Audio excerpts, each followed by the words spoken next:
Shalom, selamat pagi. Kita berjumpa bersama di dalam program Rehat Renungan Harian Toraja, edisi Sabtu 8 Oktober 2022. Mari Bapak Ibu yang terkasih di dalam Yesus Kristus, kita tenangkan hati dan pikiran kita untuk menyambut firman Tuhan. Kita berdoa. Puji syukur kami Bapa, kami panjatkan ke hadapan hadirat-Mu atas segala berkat dan pertolongan-Mu yang senantiasa nyata di dalam kehidupan kami, baik di dalam setiap aktivitas kami, terlebih sepanjang malam, boleh kami beristirahat dengan baik tanpa kekurangan satu apapun. Dan di pagi yang indah ini kembali kami bangun dari tidur kami dengan penuh rasa ucapan syukur kami kepadamu. Dan di pagi ini juga Bapa, kami rindu untuk mendengarkan firman-Mu. Berikan kami hikmat, pengetahuan, agar boleh kami memahami firman-Mu dan boleh kami mengerti, terlebih boleh kami lakukan di dalam kehidupan kami sehari-hari. Di dalam nama Tuhan Yesus Kristus kami berdoa kepadamu. Amin. Firman Tuhan di pagi ini terambil dari Bilangan 12 ayat yang pertama sampai dengan ayat yang ke-16.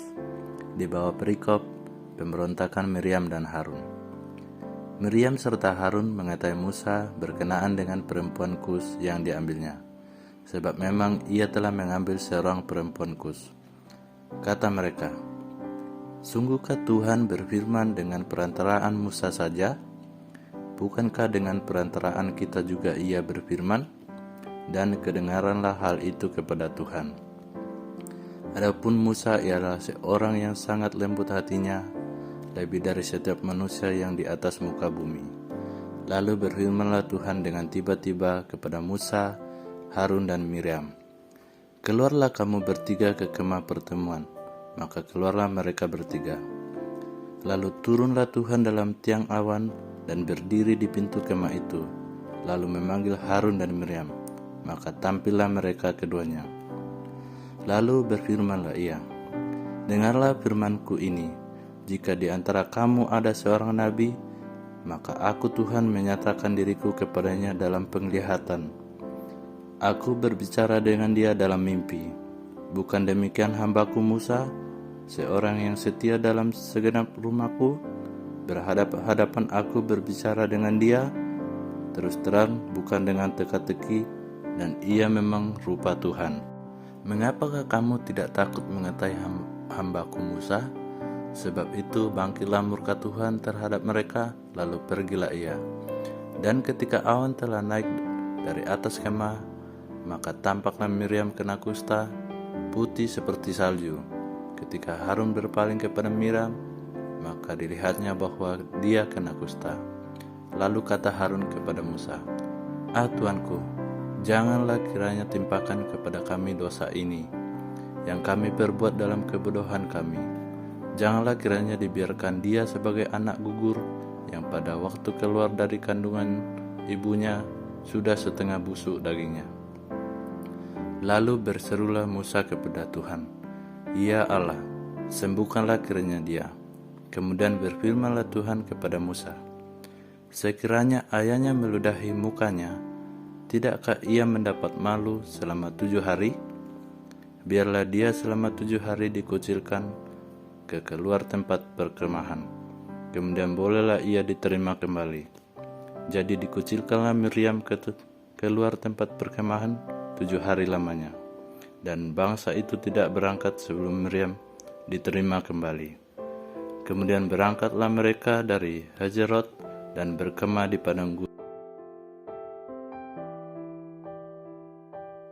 Tema kita pada kesempatan pagi ini adalah hati yang lembut, atau dalam bahasa Toraja, pena malama.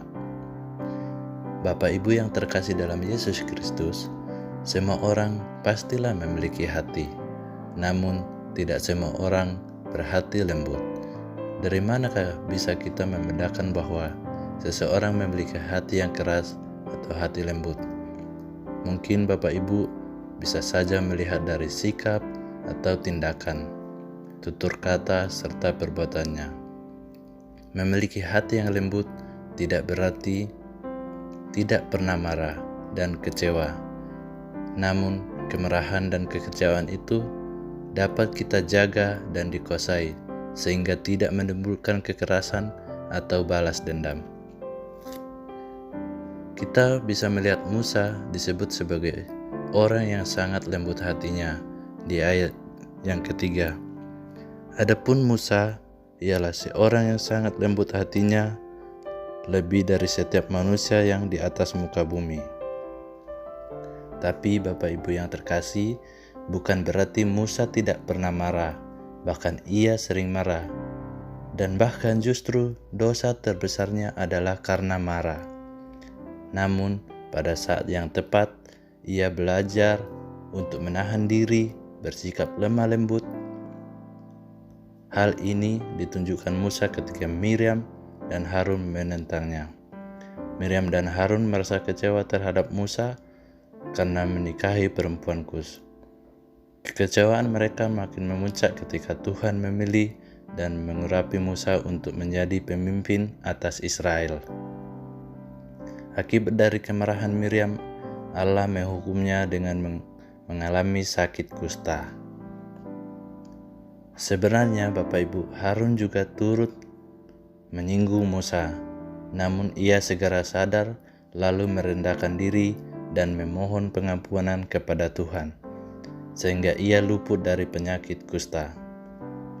Tuhanlah yang membela dengan menyampaikan keistimewaan Musa di hadapan Miriam dan Harun, dan bahkan Tuhan juga menghukum Miriam sebagai bukti bahwa Tuhan berpihak kepada Musa. Atas kelemah lembutan Musa, dia mendoakan Miriam, dan karena hati Tuhan tertuju kepada Musa, akhirnya Miriam disembuhkan. Jadi Bapak Ibu yang terkasih dalam Yesus Kristus, milikilah hati yang lembut, hati yang penuh pengampunan, karena itulah yang berkenan bagi Tuhan. Demikian firman Tuhan, terpuji nama Tuhan. Amin. Mari berdoa. Terima kasih ya Tuhan untuk sapaan firman-Mu yang boleh kami dengarkan pada pagi yang indah ini. Berkatilah ya Tuhan agar dapat tertanam dalam hati dan pikiran kami, sehingga boleh kami lakukan dalam setiap kehidupan kami. Berikanlah kami hikmat ya Bapa, agar kami boleh memiliki hati yang lemah lembut, sehingga kami boleh saling mengasihi, saling mengampuni terhadap sesama kami. Dan pada pagi yang indah ini Bapa, sebelum kami mulai aktivitas kami memohon pertolongan dan perlindungan-Mu, agar kami senantiasa berjalan di jalan kebenaran saja. Kami juga berdoa ya Tuhan, mungkin di antara jemaat-Mu di sini ada dalam kekurangan atau kelemahan tubuh karena sakit. Engkau adalah Allah yang baik. Engkau berkati ya Tuhan makanan atau minuman, bahkan obat-obatan yang dikonsumsinya, sehingga dapat menjadi kekuatan baru baginya. Terlebih ya Tuhan, mungkin di antara jemaat-Mu ada yang berduka. Kami berdoa ya Tuhan, Engkau hadir, Engkau berikan kekuatan serta penghiburan bagi mereka. Ampunilah segala dosa dan kesalahan kami Bapa, di dalam nama Tuhan Yesus Kristus kami berdoa. Demikianlah renungan kita pada pagi ini. Selamat beraktivitas. Tuhan Yesus memberkati kita semua.